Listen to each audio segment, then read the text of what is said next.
Hello, everyone. Thanks for joining us today. We're going to cover a topic on 3 things that fresh graduates should do to plan their careers today. My name is Sonya Lau.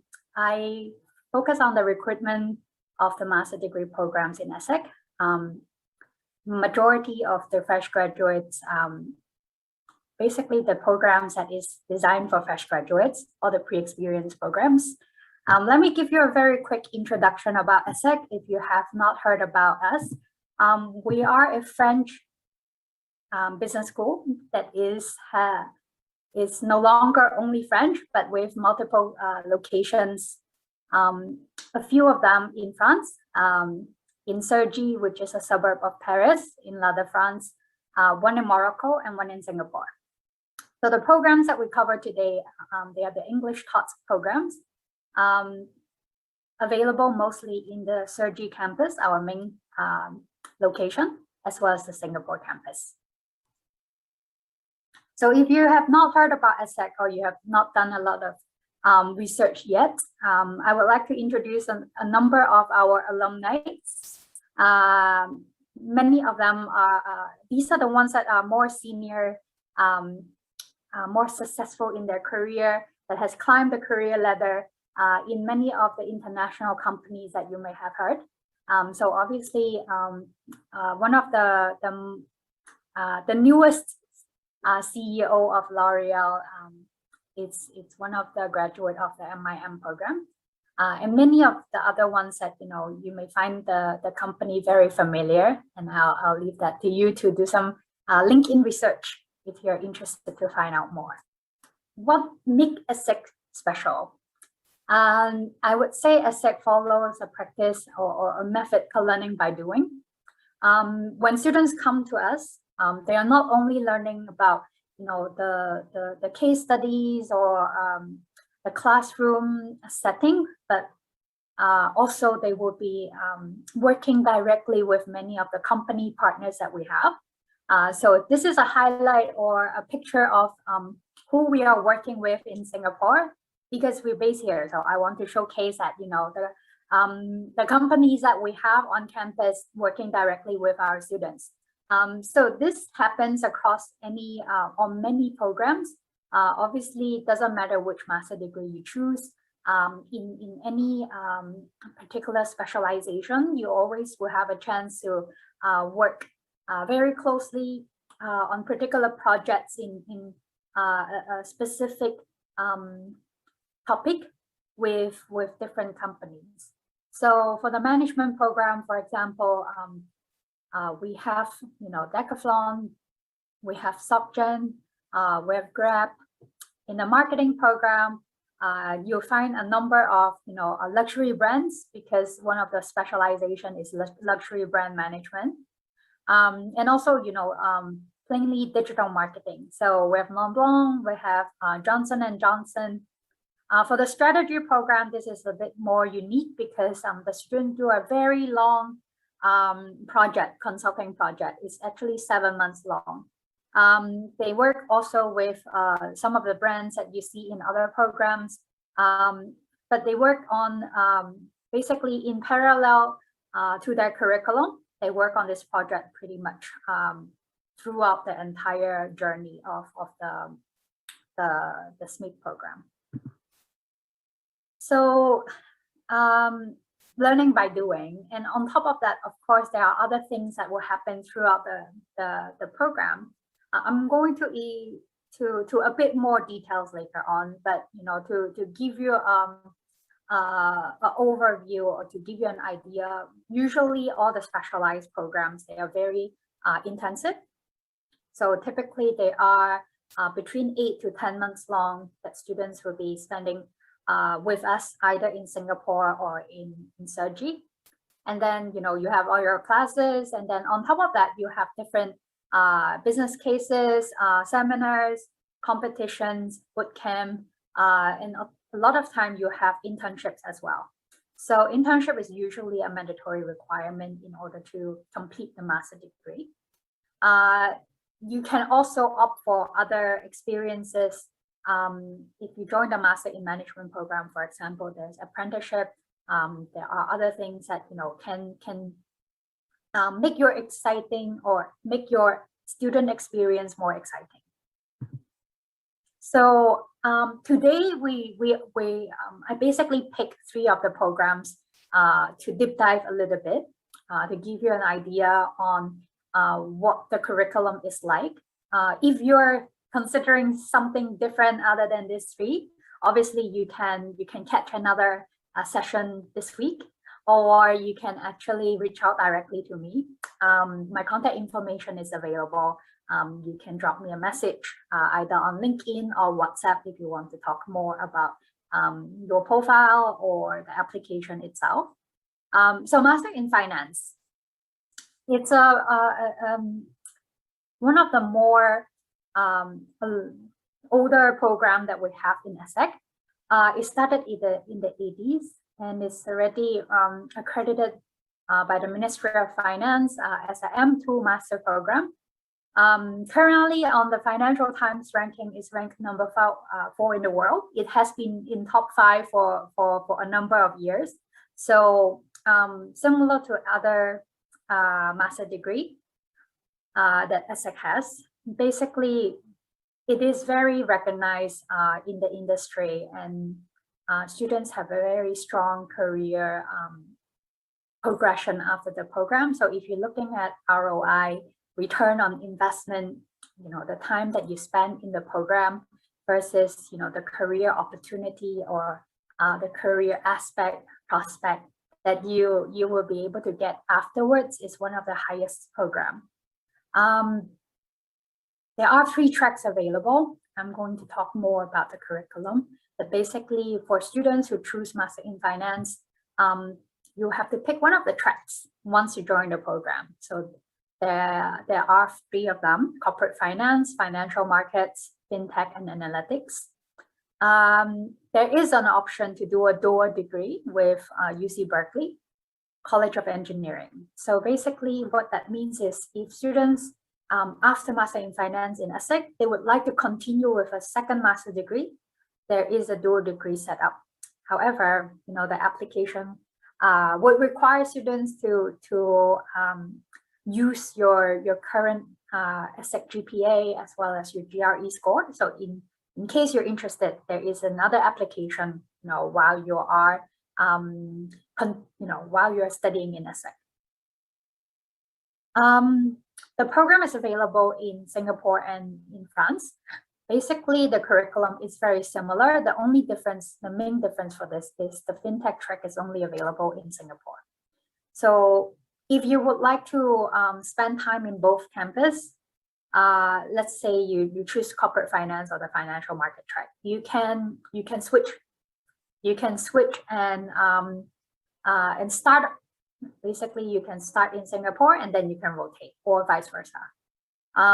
During the Christmas winter holiday, that's the time that students will relocate. So for the first 4 months, it will be the first campus, and then if you would like to do the change, then around December, end of December, early January, that's the time that you will move, and then start the second semester in the new campus. Obviously, that is an optional experience. So depending if you are thinking, what are your priorities? If you're thinking about, you really feel strongly about having a career in a particular region, then obviously maybe you don't want to change. You can just spend the entire program in Singapore or in France. But it's always optional. So if you would like to have that experience, study in both continent, then you're welcome to change. The program is taught in English entirely, so you don't have to speak French when applying to a French school. So obviously everything that we cover today is taught in English. So as long as you speak English fluently, studying in an undergraduate degree that is taught in English, or you have done the English standardized tests like IELTS or TOEFL, then you can apply to ESSEC submission. There are two tracks available. One is a 1 year, one is a 2-year track. So it depends on your undergraduate background. If you have a 3-year degree or 4-year degree, you can apply to either the 1 year or the 2-year track. Like what I said earlier, internship is always part of the curriculum. So you will have to complete either a 4 to 6 months internship or an academic dissertation to graduate from the program. There's also an international study trip, like many of the other programs. Usually we like to bring students outside of the campus from the city that we are living. So if you're in Singapore, a lot of times students will go to Hong Kong or other region. So for the finance program, they focus on all the financial hubs.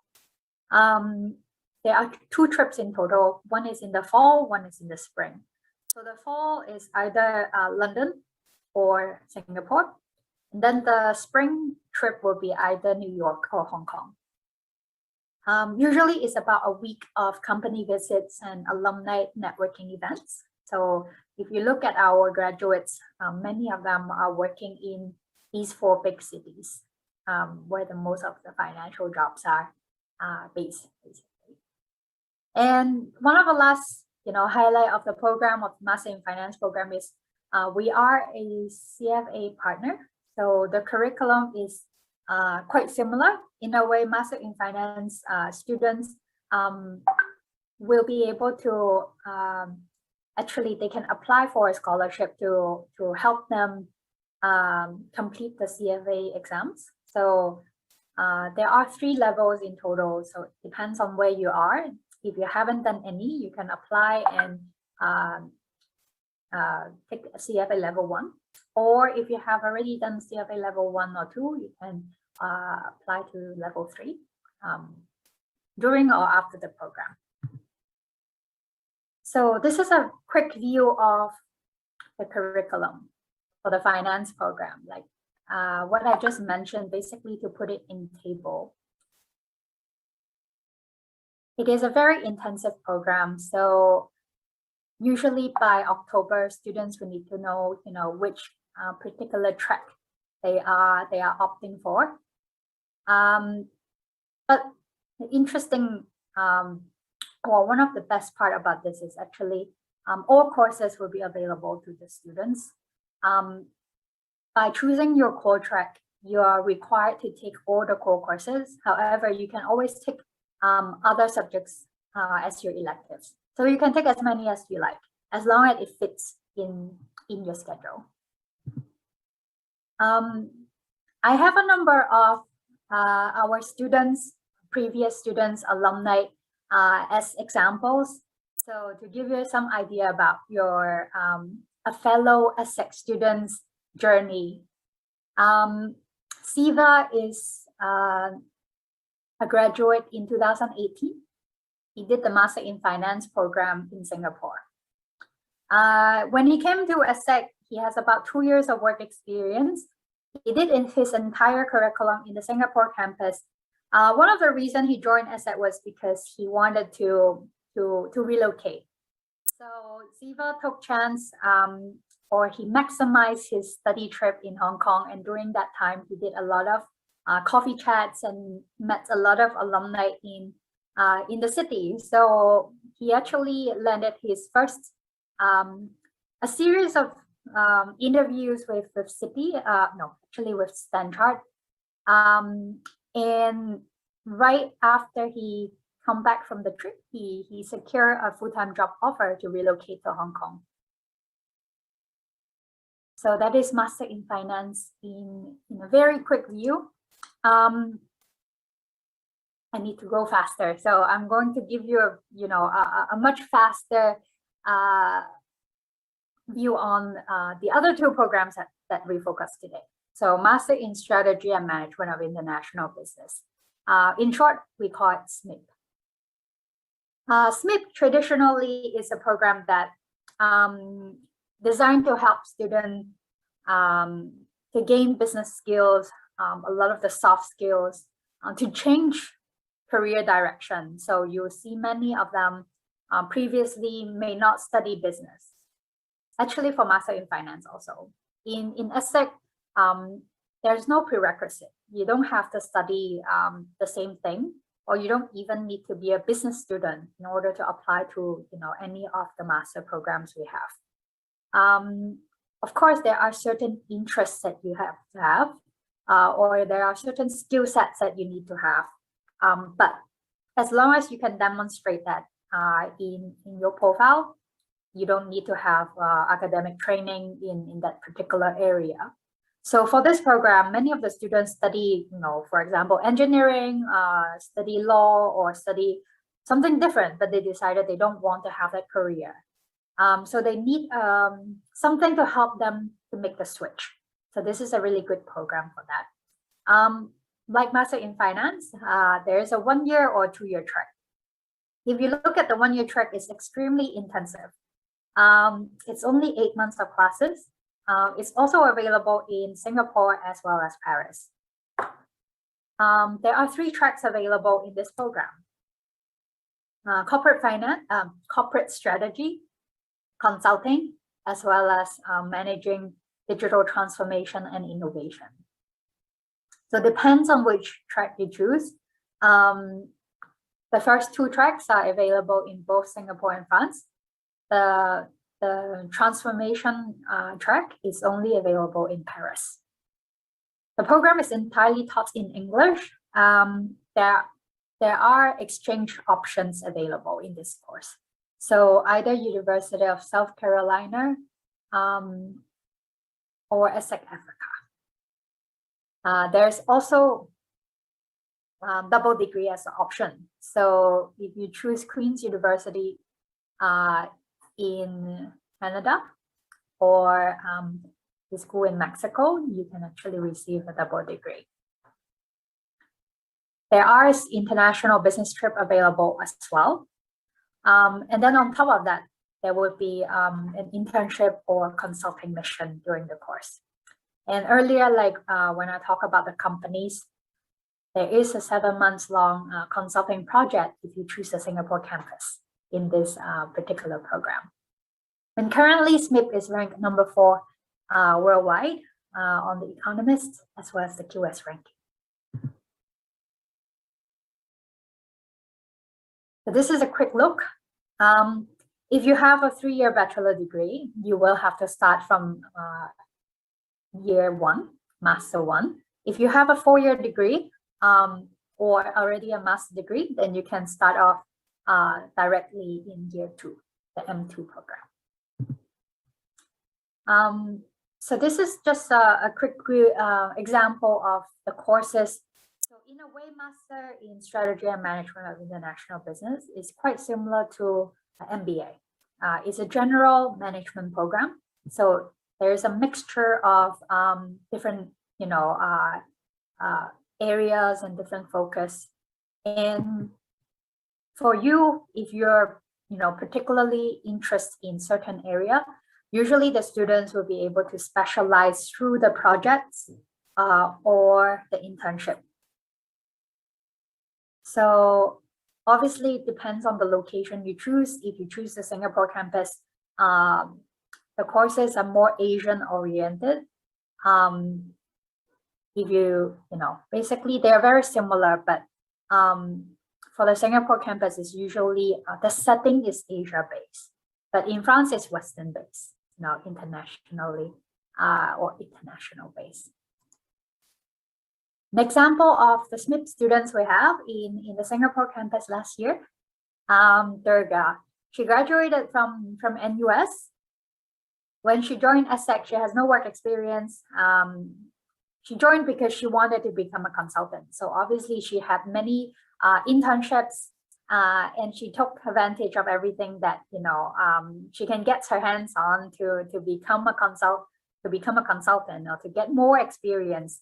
So she had different projects and internship or as well as mentorship. So mentorship is also one of the highlights of this particular program. So ESSEC student will be met with a mentor. Depends on the industry, on the area that you would like to get into. The career service team will be able to support you to match you with a mentor in that area. And the last program that I want to highlight today is Master in the MSc in Marketing Management and Digital. It is a very new program that we started in Singapore. Students sometimes ask, can I do it in France? The question is yes, but then that track is, or that particular program is taught in French. So we don't usually introduce that to international students. Unless you can speak fluent French, the marketing program is only available in Singapore. So this particular master is same as the other two, or actually not same. There's only a 1-year track available. So it's 8 months of studying. There's 2 emphases, digital marketing as well as luxury brand management. It's completely taught in English. There's 1 study trip available. And then, like other programs, internship or academic internship and professional thesis is required. We recently just got ranking of this for this program. So at the moment, this is ranked number 4 worldwide in the QS ranking, and number 1 in Asia. So a quick view, what will happen in the 8 months that you're spending on campus. Basically, there's a number of things that is happening like the other programs. There's always an underlying a management module in all ESSEC programs. So covering basic skills that a manager would need to know, like accounting, finance, leadership, negotiation. Then you have different marketing modules. So marketing, digital marketing module, luxury marketing module, and one that is focused on new trends. There's also other things that will take place. Digital marketing challenge is basically a 2-month-long project that you work with the company. So remember the slide that I was showing earlier. Then you also have design thinking workshop as well as a study trip that is outside of Singapore. Yearning is last year's student. She joined us from NUS. She's obviously very interested in fashion and in luxury. So when she was in ESSEC, she also took place in a few different competition, and she managed to secure a management trainee position with L'Oreal right after graduation. So, well, actually before graduation. So right after her courses in ESSEC, she managed to secure the full-time position. So you can skip the internship if you have a full-time position lined up. So that's what happened with Yearning. In her case, she started working full-time as soon as she finished the courses in ESSEC.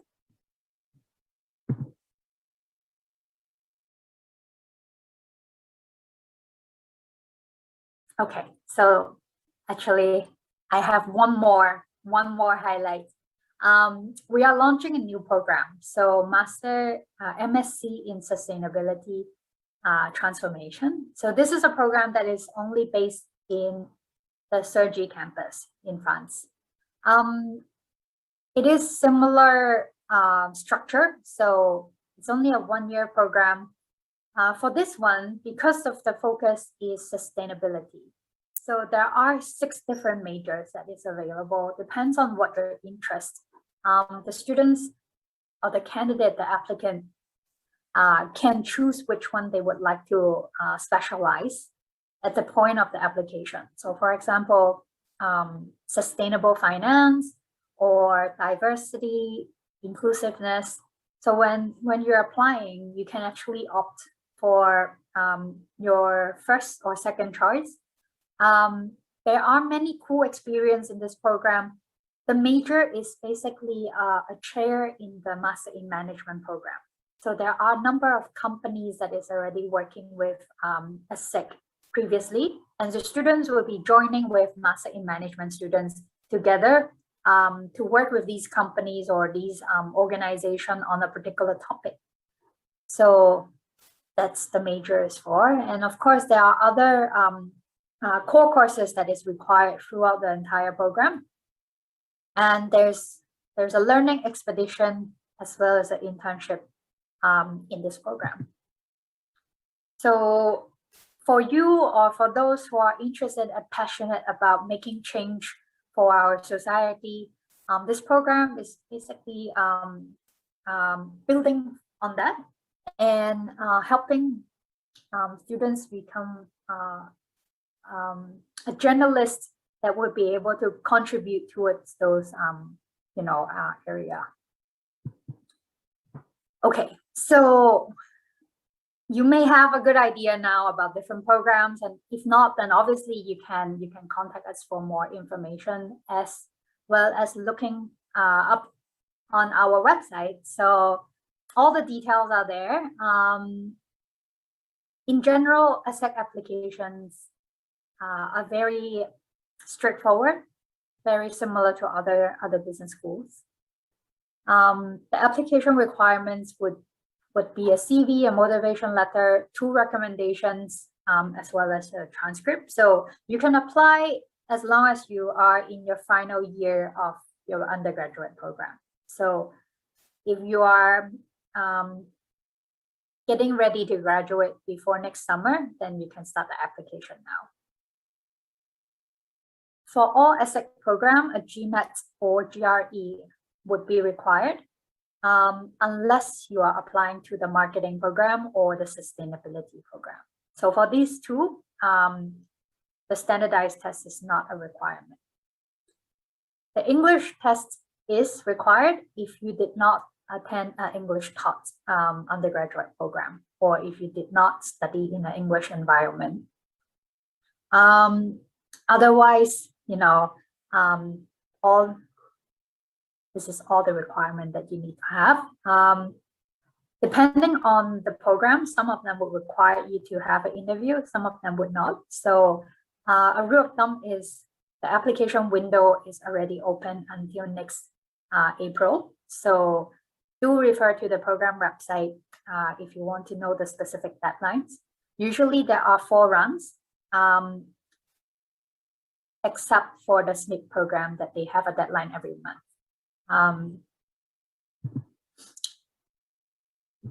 A quick view on financing. So of course, if you are considering graduate study, finding out how to finance your degree is really important. So on the website, there are a number of scholarships available, and also there are other ways like a student loan or part-time jobs or apprenticeship, or your internship would be a mean to pay or to help paying for your tuition fee. So I'll leave that to you and to research on your own.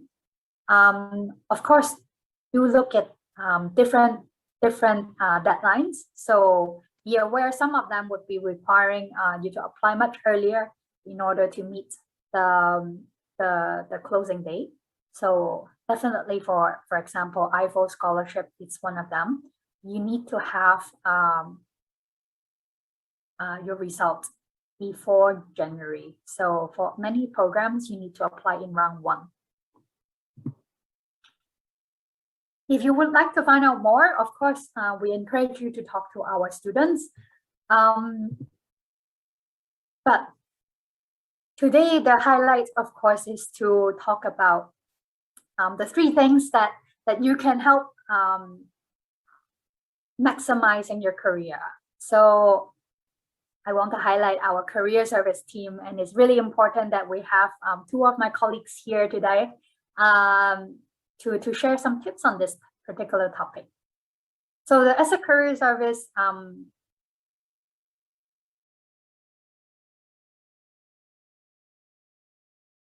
is available in both Singapore and in France. Obviously, they do many things, and they work very closely with the students as well as companies to support our students, our alumni to their career journey. So they set up, when I was looking at this number, I realized how much they do. They set up over 500 meet and greets throughout the year. And today, so let's not wait any longer. Let me introduce two of our career service team member in the Singapore campus. We have Ting Ting and Will. I'll leave them to introduce themselves and share a little bit more about what they do in ESSEC. Sure, thank you, Sonya. Hi, everyone. Thank you for joining us today. My name is Ting Ting. You can call me Ting. I basically manage two programs here at ESSEC, Asia Pacific, the Masters in Finance program, as well as the SMIT program, which pretty much branches out into consulting and strategy. Hi everyone, my name is Will. Welcome. I manage two programs too, just like Ting. First one is the Masters in Management, and the second one is Masters in Marketing Management and Digital. Thank you. So I found a meme about career services. I think a lot of times is about knowing yourself. If you ask me, if I look at what I wanted to do when I was in school, this is not something that I had in mind, and it's just always very important to understand who you are. And I think perhaps I will let my colleagues to share more how they would go through this with all the new students entering the program. Many of times for all the master degrees that we mentioned, these are fresh graduates. They will apply a lot of times in their final year in their bachelor degree, so they don't have a lot of work experience when they join, and sometimes they're not sure about what they want to do. So how do we help them to figure that out? A lot of things that you can do, or there's a lot of steps that you may be going through during the journey of your program.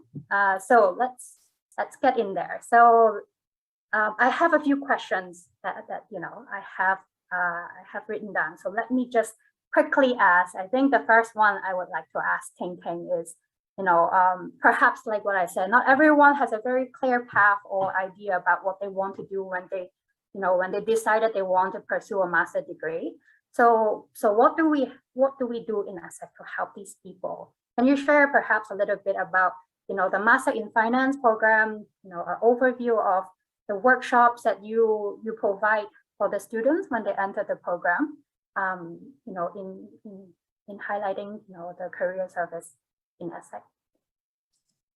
So we have a series of workshops here, but part of that process would include a speaker series for both programs. And for the Masters in Finance, there would be, a few speakers, actually a lot of speakers for the Masters in Finance that we would invite throughout the different terms to come share mainly about their roles, their functions, their experiences, or even the industry. One person that I can think of is actually the CEO of Amundi, who comes yearly to come talk. So this is more for finance. And so they talk about different sectors of finance, and this helps students kind of have a gauge of what a function or role is about, and it helps them to be able to compare and contrast and understand. So from there, they can kind of also spark some kind of interest, or at least steer some form of interest towards a certain area. For the, we also do a lot of alumni sharing for the strategy program. And so in our career success stories, there will be a series in there too. This is also where we invite, alumni who are happy to share their own experiences, mainly successes from their own career stories and their journeys, as well as some personal tips on where they got to where they were today. And, some very authentic sharing, which I love as well, about some of the mistakes they may have done and what can be avoided in the future in their own journey for someone who may be thinking of embarking on something similar to where they're wanting to go. And so just off my head, right, we've got representatives from Capgemini, Benefit, which is from LVMH, Ostrom, and Wahoo Fitness. And so this is also how we try to offer like a variety of speakers from different industries as well. Right, I think it's really important, especially, for young students when they enter, the program, they have no idea. You never know what you want to do unless you hear from other people who have gone through that experience. So I think that is really yes. So if I may add as well, and sorry, Sonia, I had forgotten to add about this part as well. Like in the strategy program, there's also like a mentoring pairing program as well, where you can opt in for this mentoring session, and we would pair you up with a mentor. They can be from an industry, they can be from different industries, but the idea here is to be able to tap into an experience of someone who has been in your position prior and would have, probably gone through some really good experiences as well to bounce off strategies, ideas, brainstorm with you. And the last, of course, would be to also speak to us in career services. So usually how does that work? If someone, enter the program, do they have an idea of, perhaps a particular industry, or obviously, they should at least have some basic idea when they choose their master, but is it easy to change their mind, or is it easy, at what point they should have set, what they should focus on in terms of, that is what they want to do, or that is the jobs that they should be, applying for? Would you say, is it the earlier the better, they should know before they even start the program, or is it something that, it's okay to still, spend some time to figure that out? So I'd say the earlier the better, but not everybody reaches that stage most of the time. And so for those who may not have, it's actually okay, because it's still pretty much a journey of discovery.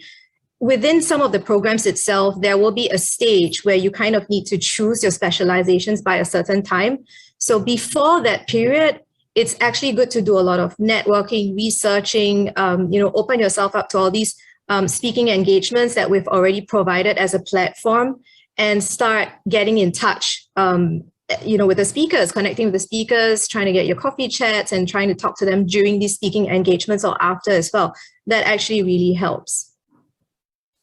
Right. So let me pass the ball to Will. Can you give us some example, perhaps, in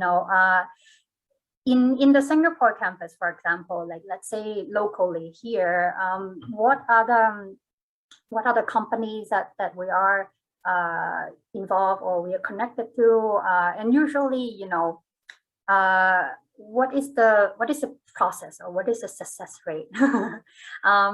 Do you think students actually benefit from the alumni network when it comes to getting a job, or usually this is just a starting point and then they venture out on other avenue in terms of securing something afterwards? Great question, Sonia. ESSEC, we have a very strong alumni support. Every year we have what things that alumni coming back, sharing their professional advice, sharing mistakes. Every year we have 2 sessions when we have a career fair and a postgraduate fair, where big companies like L'Oreal, LVMH, the consulting companies, Capgemini, RIM, healthcare, they will come in. They will set up shop. They will speak to the students. Even last year for COVID, we had a virtual career fair, and it was very well received by the students. We prepare the students, of course. And you spoke about how do we prepare them? How do we prepare the students for going through those different phases? I think when the cohort starts in September and October, we career services managers, we know exactly what they need. So we go in there, we explain to them the full array of services that we do. But I think what's very important is we take it as a phase.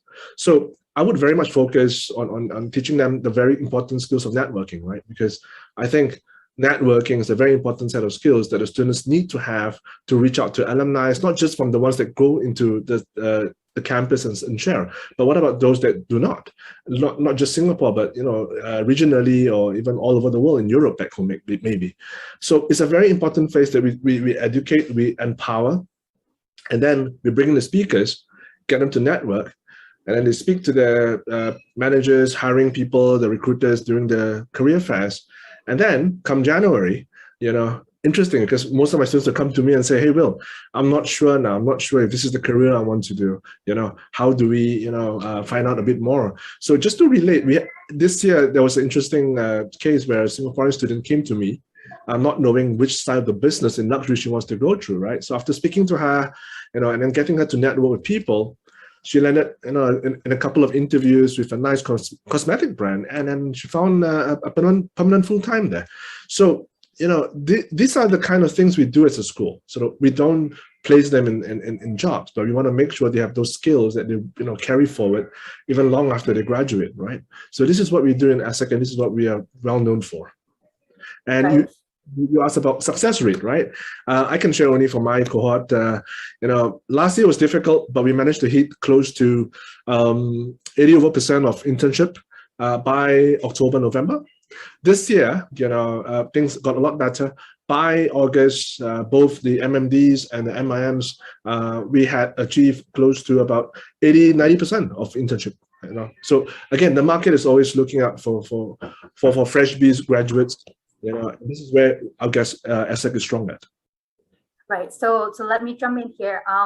For most of these programs, actually, an internship is part of the curriculum. So it is really important that students, secure an internship at the end of, their coursework, so they can, finish the program in time to graduate.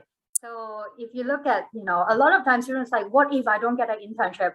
I mean, there is always a chance. I think this is something that, of course, it's understandable to worry, but at the same time, if you look at the track record of the history of ESSEC graduates or ESSEC students, there is always if you go through what the career services design, the process, I think it is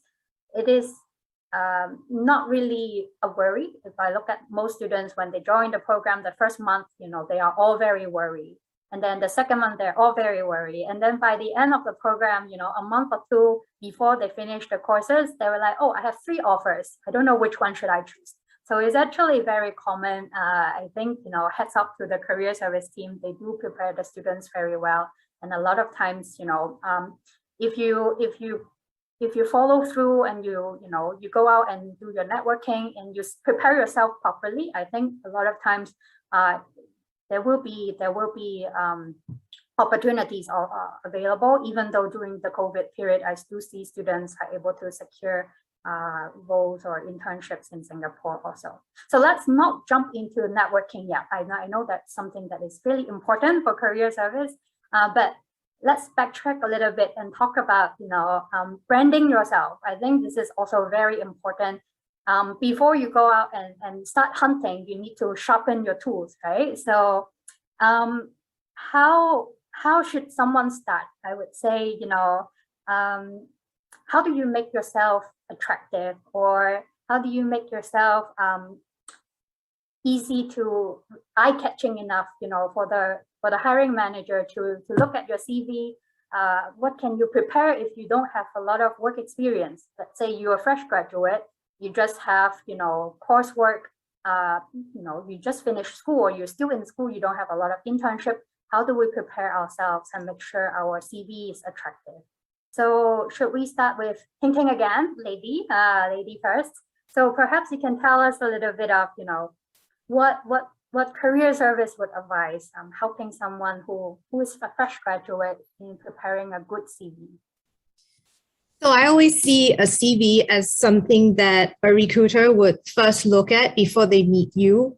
And most of the time, my first thing for students is always research first before you write a CV on what kind of role you want to apply into. Be very, very certain of that, because from that role, that's where you gather key skills and values that the job would require. From there, you transfer that into your CV based on your own experiences. So like for someone who doesn't have a lot of internship experiences, I would say a very targeted demonstration of skills is important. It could be from just one internship, but then, you know, you have to see if the skills that are required for the role that you want to go into is something that you may have already demonstrated, and it has to be formed or phrased in the way of an achievement statement. Don't just list what you did in a job, right? That's the most important thing. Other things that I can think of would be competitions, if you've done any competitions. So for finance, if you've done any math competitions, stock pitch competitions, these are very important because it's all relevant skills that you would have to use as perhaps, you know, research in your internships, your credit-bearing internships, or like, you know, as an analyst even, right? Projects in schools like case competitions, capstone projects, any crack the case kind of projects. Business projects would be very important as well, because this involves a lot of strategy and involves a lot of entrepreneurial skills, and it involves a lot of problem solving skills as well. If you have done something where you might have dabbled in, you know, creating like maybe a startup or e-commerce, you tried fashion and you try to set up your own company before, I think that's really important to put down as well. For finance students, if you have done, you know, some kind of portfolio management yourself, wealth management for families, or done a bit of trading on your own, I think it's really important to put that down as well. It's good to be able to highlight, you know, that you're not just talking about a passion of wanting to go into something, but that you're demonstrating that by trying it out yourself, trying different strategies, different, you know, so you understand risk, you understand management, you understand you know, diversity of assets, you understand timelines and things like that. So these are all interesting things to talk about, as well as your strategy of investing also. And I think the last thing that I can think of would be any vacation jobs that would be a good story to tell, right? So one story that sticks actually was a student who did a summer vacation, and it's at like a scrap it's like a scrap kind of, you know, junkyard where they sell scraps or parts, right, to different people for vehicles. And it was just purely selling parts. But within that span of time that he was with this vacation job, he very, very quickly recognized a gap. And he started on this business venture of putting the different parts online, and it increased sales. And there was like a huge opportunity that came in where they had to like customize certain parts as well. And he sold 75,000 euros worth of parts at the end. So these kind of very interesting experiences would make a good topic, not just on paper, but for something that you can tell and showcase, you know, business acumen, entrepreneurial skills, being able to identify an opportunity and, you know, be able to like write that opportunity as well. Right. I do completely agree. There's no right and wrong. I think it's whatever makes you unique and interesting, right? And I am a recruiter myself, and I think, you know, right now, nowadays, LinkedIn is also a very important and powerful tool. And to be honest, before someone look at your CV, probably the first thing they would do is to just search you on LinkedIn to have a look at, you know, who you are and your rough experience. So perhaps, Will, can you tell us a little bit of, you know, what is a good LinkedIn profile, or what is a good, you know, attractive profile that you can build on LinkedIn? I think it's very important that, you know, what Ting said was absolutely true about the resume. But I think consistency is very important, right? Because, you know, today a lot of recruiters, as you said, Sonya, we will go on LinkedIn, view profiles and everything. And we want to make sure when we receive those CVs and resumes later, they all, you know, correspond, they all, you know, link, right? So it's very important to have consistency. But I think above everything else is to build a story, a compelling story, you know, is to, you know, thought leaderships, how you go through your leadership in schools, in NUS, or all those university phases, the bachelor phases. It's all about putting the relevant skills and the competencies that you have, because you need to also know your audience. Because, you know, if you're targeting consulting, for example, you need to understand the keywords that should be in your LinkedIn profile. So all these things are core skills that we will impart. And, you know, but the beauty is if a lot of students go in there and they don't have the knowledge and everything, we have trainers to come in and to do a workshop to ensure that these students will have those relevant skills. So just quickly, in those two things that I'll talk about: build a story, a compelling one, and of course consistency, and grow your brand. Those are the two. Right. So I think once you have your profiles and your CV ready, then of course the next thing is go out and use them. So what is the best way to start networking? And I think that is something that not everyone is very comfortable doing. Obviously, I think it takes practice, and the more you do, the easier it gets. So how would you advise someone, a young professional or even a student to start networking? Perhaps, thinking, is there something that you would like to share? So very interesting question, because there's a lot of talk about networking and why you should network and what the importance of networking is. But I think the very core of networking is also to just be proactive, right? Proactiveness is something that is something that you would just have to possess. And so should we have networking sessions when we bring our panelists in, or alumni sessions, or even corporate sharing sessions with our very strong corporate network? It's important to be proactive in that sense to engage the speaker after, have a chat, or at least try to get a connection after for a coffee chat, right? And so I think it also does speak because most of our alumni is pretty much global, not just within Asia Pacific as well itself, but within Europe and everywhere in the world. Another thing that they can tap into also is to have coffee chats with their external lecturers who are adjunct lecturers, but they come from industry and they would have a network of references themselves, and they have their own fair share of good experiences that they can share too.